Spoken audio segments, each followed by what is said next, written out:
Welcome to today's episode of Legally Speaking with Rest the Case, where we're diving into a topic that's often overlooked but deeply affects countless women: the invisible scars of mental cruelty. While physical violence is easily recognized, psychological harm has long existed in the shadows, leaving victims to suffer in silence.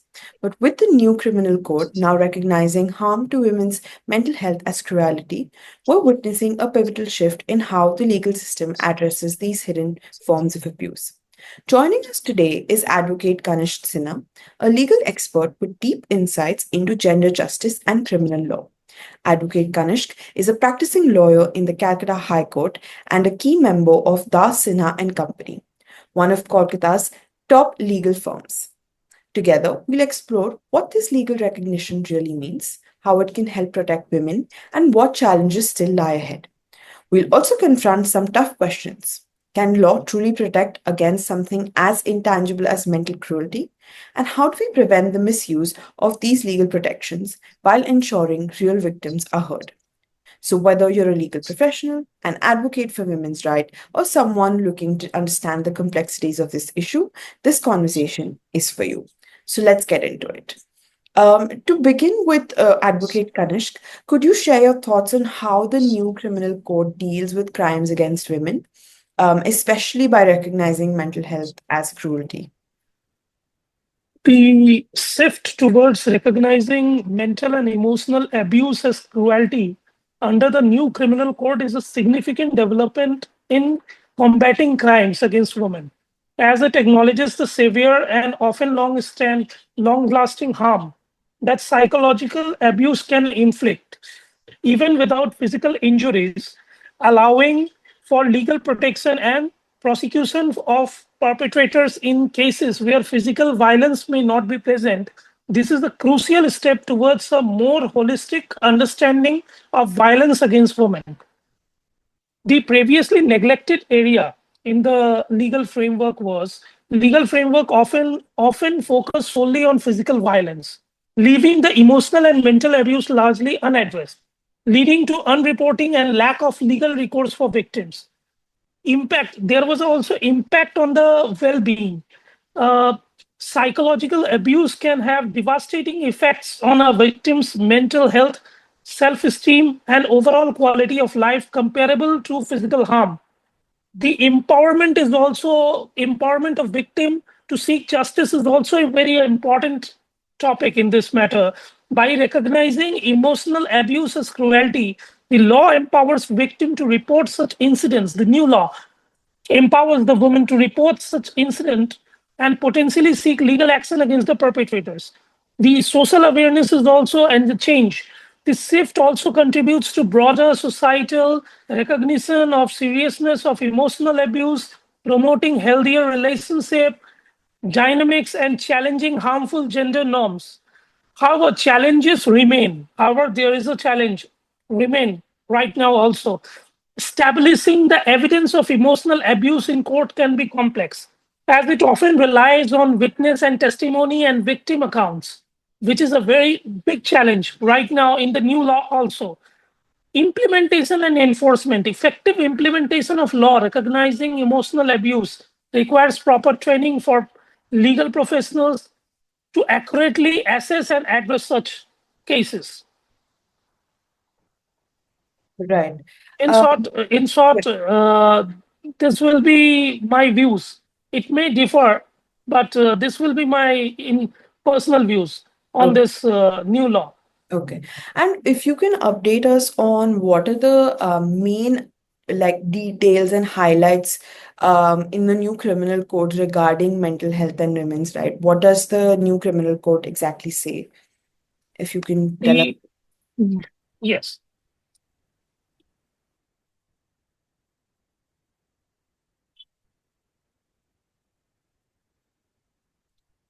the to prove the mental health harm in court.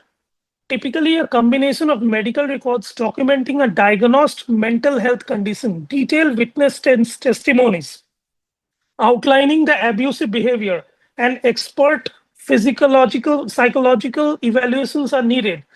While there is a growing shift towards the recognizing mental and emotional abuse as cruelty under the new criminal courts, whether these standards are robust enough to fully protect women remains a complex issue with ongoing debate. The key points proving mental health harm, medical documentation, which is a very important document. A crucial element is presenting medical records from mental health professional that clearly link the victim's diagnosed mental health issues like anxiety, depression, PTSD to alleged abuse. Thereafter, expert testimony, the psychologist or psychiatrist may be called to testify in court, explaining the victim's mental state, impact of the abuse, and how it aligns with the diagnosed condition.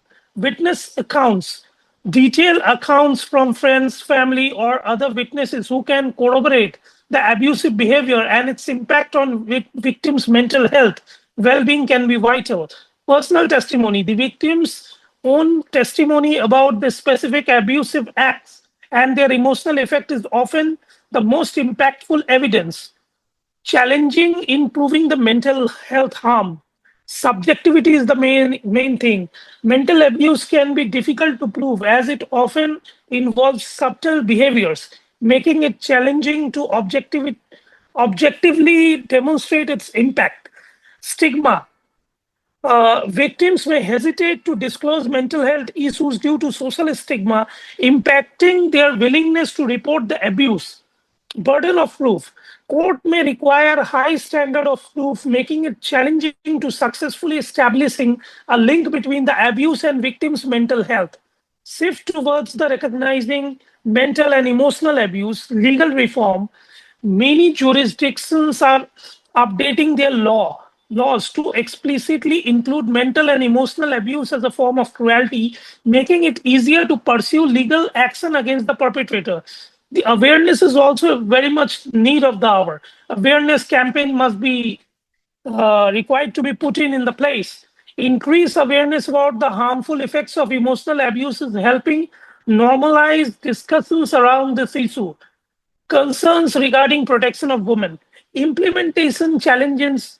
While legal reforms are happening, concerns are remain about how effectively these laws are enforced and whether courts are adequately equipped to handle complex cases of mental abuse. Social and cultural barriers are also the issues. Societal norms that minimize or dismiss the emotional abuse can hinder women from seeking justice. This Um, is all. do you think legal recognition of mental cruelty will encourage more women to come forward, or do you think that it is very hard to prove such cases in the law? Due to it is very hard to prove because there is a social stigma also attached with this issue. If a one victim wants to report this mental cruelty to the court, there is a social stigma that the psychological issue will come into place, and the burden of proof is also there, subjectivity is also there, witness accounts are also there, personal testimony is there. So these are all menaces which is hindering, which is a stumbling block in reporting such crimes in nowadays legal framework in India. Yeah, so if like the one of the biggest hurdles we see is the lack of tangible evidence. So Yeah. how can the courts fairly adjudicate such cases of mental cruelty? Um, how do you how do they showcase a proof in this case, do you think? Can you repeat the question, please? Yeah. So one of the hurdles in such cases is the lack of tangible evidence. How can the Yeah. courts fairly adjudicate such cases of mental cruelty without also the risk of misuse or false accusations? The issue is very subjective because the problem is that court requires hardcore evidences. Court only relies upon the evidence and the testimony of the witnesses and what are the documents, documentary or other evidence is placed before it. The burden of proof is very important thing to prove any crime. But the thing is that whenever this kind of crime come to the places in our Indian legal system, the thing is that there is no checks and balances, and there is no system to means prove the psychological abuse. Because one example I want to put in this place, which is which is more or less related with this issue, is that I have seen in one case where a mental patient has been put in into a normal prison by the police authorities, and there was a strict law in the CRPC that if a person is unsound of mind, he cannot be put into the normal prison. So court in our general criminal courts, police courts, there are no effective system or mechanism exists by which it can be effectively examined whether the person is having, whether the victim is having any psychological abuse or not, or whether he or she is suffering from any psychological abuse or not. And they rely only upon the medical testimony. And due to lack of such medical professionals in line, the proving of such kind of crimes is very cumbersome job. And due to lack of training to the courts also, the courts are also not very well trained about this. Right. So you think that law enforcement officers or legal professionals are not well trained right now to handle cases which include Yes, psychological harm? yes, Okay.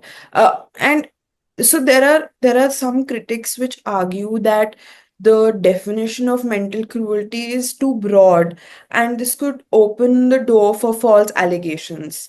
Particularly in areas where there is matrimonial disputes. So how yes. do we strike a balance between protecting genuine victims and preventing this misuse of this law? The issue is that there are always two sides of the coin. The thing is that whenever it comes down for a woman to take any means to report any crime, the societal stigma is different. And whenever it comes down for a man to report anything, the societal stigma is different. So the thing is that the society has to understand. Likewise, in China, if you go for a divorce, the registrar of marriages or divorces will grant the divorce without any litigation, and the parties involved therein will get their money. The women were treated equally in those countries. But what happens in our country, the women were not treated equally. That's why whatever crime they report, the society took it as an abuse. So first thing we need to do is to change the societal mindset, so that the crimes, if any, reported against any woman must be examined in a proper manner, in a time bound manner, so that no woman can be abused in the hands of any abuser or perpetrator, and they can be saved from any kind of physical or mental abuse. Because I can appreciate that there were some black ships everywhere. Black ships are everywhere means maybe 10% complaint which were reported by the women were fake and false or fabricated or concocted. But not every complaint which were filed in the courts are false or fabricated. Every complaint, as per our constitution, every complaint needed to be examined in a proper manner, and constitution enshrined that equal justice has to be rendered to each and every individual, irrespective of caste, creed, religion, or sex. Right. So, some people believe that expanding legal protections for mental health harm might trivialize more severe forms of physical violence. How would you respond to such arguments? These are all means perception. One side, these are all perception, because the person who is thinking about this is only thinking about on the basis of male's perspective. But our constitution is not a male centric or female centric. The constitution defines us as a human being. So, as a human being, we need to examine whether the complaint which were made has to be made in a manner by which women can be given a proper protection, because under article 40, 15, 14 and 15 there was the exception that state can make a law for protection of our women and children. So whenever state comes down with any such kind of laws, the critics who wants to criticize those laws and to save their skin always try to create this kind of situation and scenarios by which this kind of protection given to the weaker section of the society to get diminished and to means to bring a bad perspective in the people's mind. Right. Are there any cases or examples where mental health harm was successfully prosecuted as cruelty? Are there any examples? Only few examples are there, because in India, I told you earlier that there was a no specific legislation to means likewise in USA. If you go in USA or in Canada, in Qatar, there was a robust system to examine whether you are mentally fit or unsound mind. But in our country, there is no such system exist, because once you are arrested, the police were overburdened. They are not able to means properly investigate their cases due to overburden, due to having overburden from the state investigations and other law and order duties. So they are very least bothered to examine each and every day. The courts examine hundreds of cases in a daily basis, in a mechanical manner, in a very technical manner. So it is impossible for the courts to give a specific time to any victim or any person who is brought before him or her to examine whether he is mentally fit or not. Because in the first stage of the prosecution, there was no provision, there was no system by the state to effectively place such psychological issue before the court of law when he or she has been taken into custody. So it has to be dealt with by the legislature, and it is a very serious matter. And as such, you can see in our streets also there were many mental patients are crawling in the streets. So those persons were not getting effective shelters also or treatment. So these are the things which required to be checked by the legislature. Right.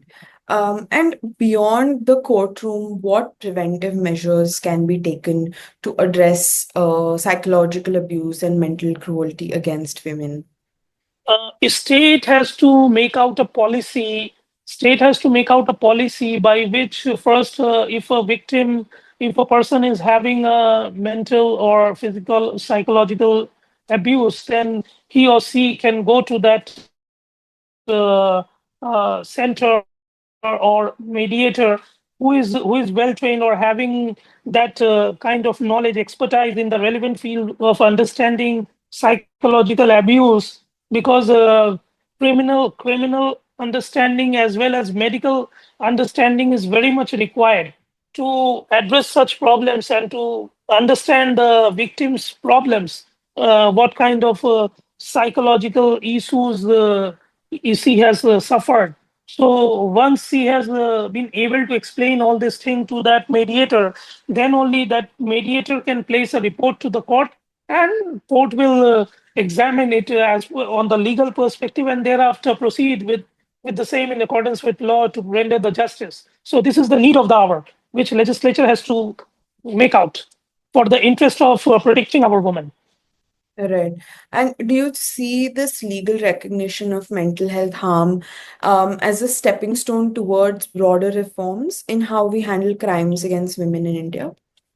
The problem is that having a constitution and practicing it, both are different things. Means we are having many laws. but those are not in implementation. It has to be implemented. The magistrates are required to be trained. The investigators are required to be trained in the BPRD, Bureau of Police Research and Development, and magistrates are required to be trained in the Judicial Academy so that they can understand this menace, because they are not very well understanding this issue. The psychological issue has to be understood, because whatever problem woman has faced in her place of perpetration or place of abuse, she once she is able to place it before the court by way of an expert testimony, then only court can proceed in accordance with law. It is not like that she goes to the court and explain it in the open court, and open court will decide it in the REM. It's not like that. It has to be decided by virtue, by the help of medical experts who is having the relevant expertise in this field. That is lacking in this law. It has to be incorporated. Right, right. So you believe that there is more that needs to be done before this law is implemented? Yes. Right. And so as we are coming towards the end of today's discussion, how do you see the future of this law progressing, and what are your closing thoughts on today's conversation that we've had? The laws were good. Laws were brought for the welfare of our women and children. But the thing is that it requires laws were good. It was brought in to save our women and children, but it requires a lot of deliberation and lot of training to our magistrates, to our prosecutors, to our investigators to understand this thing. And I think it will take more or less 5 or 10 years more. And by that time, more people get suffered. And there was no interim or integrum protection for those person who will suffer. But from today's date, from the legislation date till the full understanding of the law and its implementation, whichever is earlier. Right, right. So I think with that, we come to the end of today's discussion. Um, I would just like to say that today's conversation shed a light on an aspect of abuse that often goes unnoticed, but can be just as Yes. devastating as physical harm. As we heard, recognizing physiological and psychological abuse as crime is huge step forward, but the road to justice is still fraught with challenges, from proving mental health harm in court to changing societal attitudes that dismiss emotional abuse as less serious. Our guest advocate Kanishk Sinha highlighted both the promise and the complexities of these new legal protections.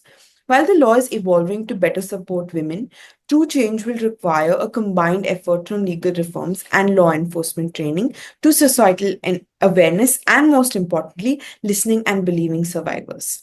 If today's discussion resonated with you or sparked new thoughts, we encourage you to continue the conversation in your own circles. Because recognizing mental cruelty isn't just about legal codes, it's about acknowledging the humanity of every woman who suffers in silence.